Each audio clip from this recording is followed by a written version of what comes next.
म्हणजे अगदी जवळचा. देश म्हणजे प्राण, स्थिती, परिस्थिती, सहवास, जवळचा सहवास. जवळचा सहवास कोणाचा आणि कशाचा? लोक उपवास करतात, तो त्या परमात्म्याशी अगदीच जवळचा सहवास घडा,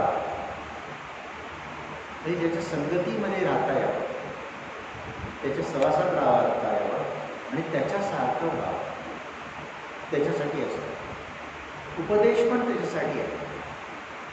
उपदेश याचा खरा अर्थ ज्ञानबोध.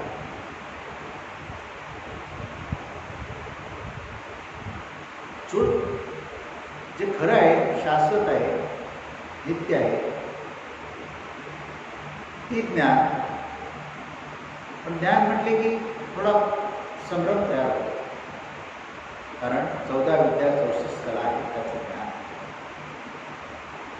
भौतिक आहे. दृश्य पसारा जो आहे भौतिकाचा, त्या प्रत्येक रंगरूप आकार गुणरूप वस्तूचा, वस्तूचे ज्ञान आहे. पण हे सर्व काय आहे? हे सर्व नाशी आहे, माया आहे, स्वप्नवत आहे. मग शाश्वत काय आहे? एकच एक परमात्मा. मग त्या परमात्म्याचं ज्ञान म्हणजे आत्मज्ञान. ते आत्मज्ञान म्हणजे आत्मस्वरूपाची प्रचिती. हे परमात्मा ईश्वर आपल्यातच आहे असं आपण पण विचारला देवपुढे सांगतो, आपल्यात आहे. तुझ्या शास्त्रीय सांगतात, संत सांगतात, ज्ञानीपुरुष सांगतात, तुझा आहे तुझ्या पाशी, तो तुझ्यातच आहे, किंवा तू स्वर. म्हणजे आत्मज्ञान त्या स्वरूपाचे, आपल्या अंतर्यामी स्थित जो आत्मा आहे तोच परमात्मा, त्याचे ज्ञान. त्याचे ज्ञान हे खरा उपदेश आहे. जगामध्ये उपदेश अनेक प्रकारे केला जातो. मग अशा ज्ञान पण अनेक प्रकारचे. पण लोकांमध्ये संभ्रम फार आहे. लोक सांगोवांगी गोष्टीला जास्त मान्यता देतात. आता जर आत्मज्ञान व्हायला पाहिजे तर आत्मभक्ती पाहिजे. आत्मभक्ती म्हणजे अध्यात्म, ती भक्ती पाहिजे. पण भक्ती ती कशी आहे? अध्यात्म भक्ती कशी आहे? अद्वैत. पण आज जगामध्ये जी काही भक्ती चाललेली आहे सगळीकडे, ती द्वैतामध्ये चाललेली आहे. द्वैत आधी की अद्वैत आधी? लोक विचार करत नाही. अद्वैताशिवाय द्वैत नाही, निर्गुणाशिवाय सगुण नाही. जे विश्व आहे हे, याचा वापर सतत होतो आहे. आपला देह जो पंचमहाभूताचा आहे, पंचमहाभूताचा म्हणलेला आहे, 3 गुण आहे, सुद्धा त्याचे विश्व आहे. दृश्य जेवढे आहे त्याला आपण विश्व म्हणतो, आणि जे साकार आहे त्याला रंगरूप आकार आहे, गुणरूप आहे. पण तो आकार, ते रंगरूप शाश्वत आहे का? पण कोणी विचार करत नाही. दिसते भासते शाश्वत आहे समजतात. त्यांच्यासमोर असते. एखादा माणूस मरमर लागतो, खूप कष्ट करतो, पण एक दिवशी सोडून जायचं विसरलेलाच असतो. माझं म्हणतो, ती उद्या माझ्या कुठे तू कधी सुटणार आहे, कधी निसटणार आहे, तर त्याला पत्ताच त्याला आठवणच राहत नाही. विसर पडतो, राबराब राहतो, कावड कष्ट करतो. म्हणजे अज्ञानामध्ये जीवन जगतो आहे. एवढं मोठं अज्ञान. किती अज्ञान? जे दृश्य आहे ते पंचमहाभूतात्मक आहे. दृश्य आहे नाशिवंत आहे. देव ईश्वर शाश्वत आहे. त्याला ब्रह्म म्हणतात, परमात्मा म्हणतात, परब्रह्म म्हणतात, आत्मा म्हणतात. तिथे रंगरूप आकार नाही. जे रंगरूप आकाराने देव म्हणून झाले, देवी म्हणून झाल्या, ती त्यांनी त्यांच्या स्वरूपामुळे झाले. त्या जे स्वरूप आहे त्याला ओळखलं ते झाले ते देव. ज्यांनी ओळखलं नाही ते अज्ञानी जडगुण काबाडी म्हणून कसं करत आहे आणि चुकीचे मार्ग, भक्ती या नावाखाली चुकीचे उद्देश स्वतःला ज्ञानी बनवणारे लोक देत आहेत आणि लोकांचं आयुष्य त्याच्यासाठी खर्च होत आहे. अचानक कधी मृत्यूचा घाला येतो पत्ता नाही. सगळं तसंच राहून जातं आणि पुन्हा दुःख होण्यासाठी जन्म घ्यावा.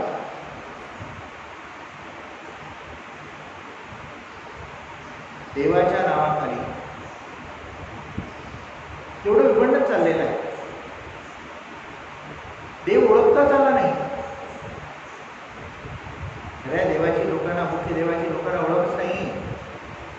जे आकार रूप झालेले आहेत, प्रतिमेच्या रूपामध्ये, मूर्तीच्या रूपामध्ये पूजतो आहोत, यांचं मूळ स्वरूप काय आहे? यांचं मूळ स्वरूप एकच परमात्मा आहे, जो आत्मा तुमच्या प्रत्येकाच्या मध्ये स्थित आहे. त्याचं ज्ञान, त्याची भक्ती. पण मुगाच्या रंगरूप आकारामध्ये अडकलेले आहेत. कित्येक लोकांची अगदी दया येते, कीव करावीशी वाटते. ही पंचमहाभूते आहेत ना, पृथ्वी, आकाश, वायू, अग्नी, पाणी, ही पंचमहाभूते आहेत. काय म्हणतात? महाभूते. भूत म्हटलं तर काय कल्पना उभी राहते? एक तर भयानक, त्रासदायक, भेददायक, किंवा नसून सुद्धा आहे असे भासते आणि त्रास देते. तो भास त्रास देतो. मग त्याला नमस्कार काय करतात? पंचमहाभूतांना नमस्कार करतात, पुजतात. किती अज्ञान आहे. कुठला देव भेटेल? कसा भेटेल? ज्याच्या प्रकाशाने प्रकाशमान झालेली महाभूते आहेत, ज्याच्यामुळे महाभूतांना अस्तित्व आहे, ज्याच्यामुळे या महाभूतांचं कार्य चाललेलं आहे, तो श्रेष्ठ आहे की महाभूते श्रेष्ठ आहे? तुमचा देह श्रेष्ठ आहे, तुमच्या देहामधला आत्मा श्रेष्ठ आहे?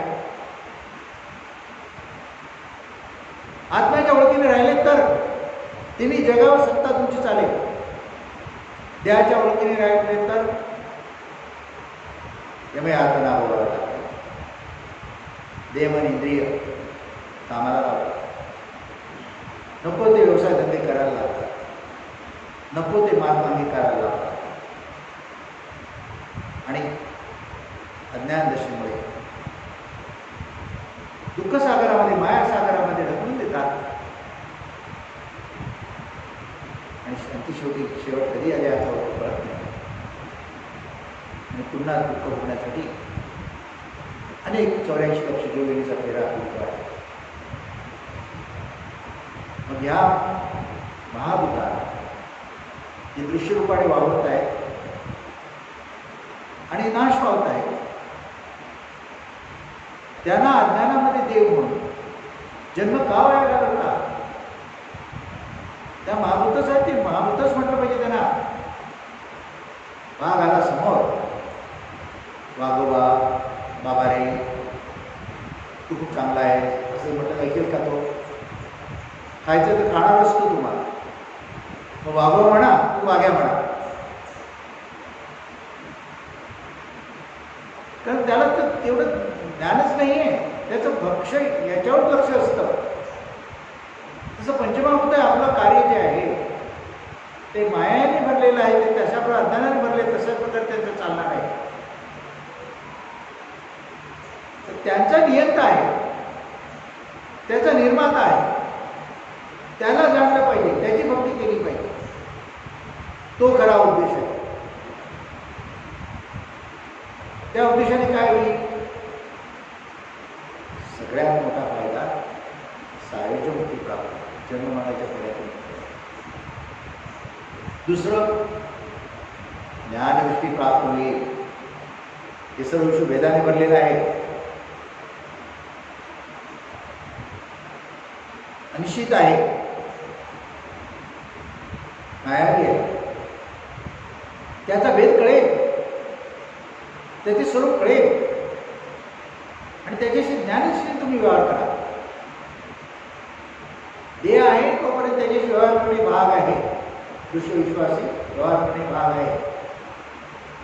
पण ज्ञानदृष्टीने व्यवहार केला तर सुख आहे, आनंद आहे, शांती आहे, समाधान आहे. हे ज्ञान कुठे मिळणार आहे? आपल्यातच आहे, आपलं स्वरूप आहे, त्याच्या ओळखीने, त्याच्या प्रचितीने प्राप्त होणार आहे. तोच ईश्वर आहे, तोच परमात्मा आहे. त्याचं ज्ञान सांगणार तो उपदेश.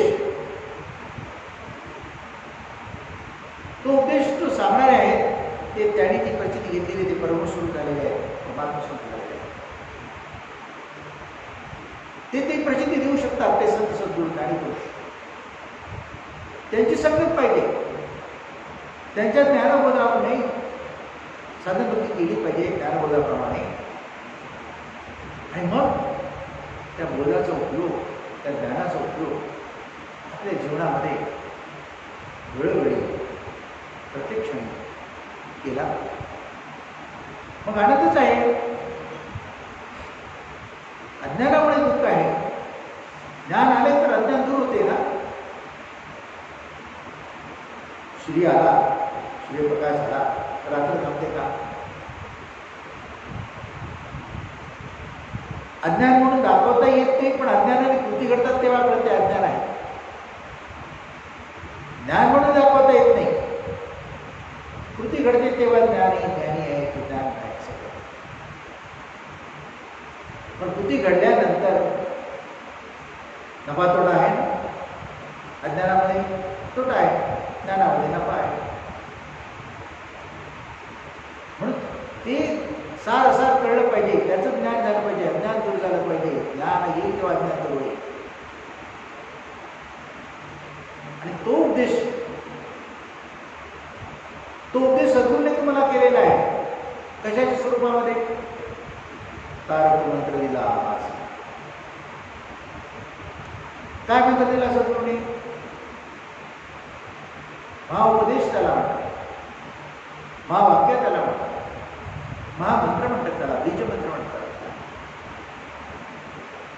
महामंत्र म्हणतात, गुरुमंत्र म्हणतात, कानमंत्र म्हणतात.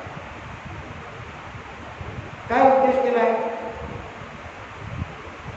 तुझा आत्मा आहेस, तू देह नाहीस, तू आत्मा आहेस. जग नित्य आहे, तुझा आत्मा ब्रह्मस्वरूप आहे, ब्रह्मसत्य आहे. त्या स्वरूपाच्या ओळखीने राहा. देहाची कर्म त्या ज्ञानदृष्टीने सगळी कर. विवेक आला की वैराग्य आपोआप येते. वैराग्य म्हणजे टाकून जाणे, लोकांची कल्पना आहे, सोडून जाणे नाही. ज्ञानदृष्टीने त्याच्याशी व्यवहार करणे. सार नीती अनिती, योग्य शास्त्र याच्या जाणीवेने त्याच्याशी व्यवहार करणे. तो व्यवहार ज्याला जमला तो खरा विवेक वैराग्य आहे, तो ज्ञान स्वरूप आहे, तो ईश्वर आहे, तो परमात्मा ईश्वर. हे तुमचे स्वरूप तुमच्या पाशीच आहे. मग महाभूताला तुम्ही देव बनवून तुम्ही स्वतःची योग्यता कमी करता. तुमच्याकडे जगाची संपत्ती आहे आणि तुम्ही भिकाऱ्यासारखे वागता. का? तुमच्या संपत्तीची ओळखच नाही तुमच्याकडे. तुम्हाला ती ओळख पडली पाहिजे. ते ज्ञान, तो उपदेश तो प्राप्त झाला पाहिजे. तेव्हा जीवन सुखाचं होणार आहे, आनंदाचं होणार आहे आणि मोक्षमुक्ती प्राप्त होणार आहे. ईश्वर एकच आहे, परमात्मा एकच आहे. जगाच्या कल्याणा सत्ताच्या विरोधी किंवा जसं त्याने भगवद्गीतेमध्ये सांगितलं भगवान श्रीकृष्ण बरोबर सुरू. जेव्हा जेव्हा या विश्वावर अनेक संकट आपत्ती येतील, आपत्ती संकट येतील, तेव्हा तेव्हा आम्ही वेगवेगळ्या रूपामध्ये वेगवेगळ्या ठिकाणी हजर राहील. म्हणजे तोच 33 कोटी देव देवी देवता झालेला आहे. तोच ब्रह्मा आहे, तोच विष्णू आहे, तोच शंकर महादेव आहे, तोच कृष्ण झाला आहे, तोच राम झाला आहे. त्या देहामध्ये सगळ्यांच्या तोच वावरतो. तर त्या देहामध्ये तो वावरतोय, ज्याने ओळखलं ते देव झाले. तुम्ही ओळखलं तर तुम्ही देव आहात. त्या ओळखीचा मंत्र त्यांनी दिलेला आहे. तुम्ही प्रपंचाच्या गड्यामध्ये अडकलात, मायेचे भक्त होता, त्याच्या मागेच लागता, भीतीपोटी महाभूतांना भजता. सूर्याला नमस्कार करून काय होणार आहे? चंद्राला ग्रहण लागलं म्हणून तुम्ही काय करून काय होणार आहे? तुम्हाला प्राप्त होणार आहे.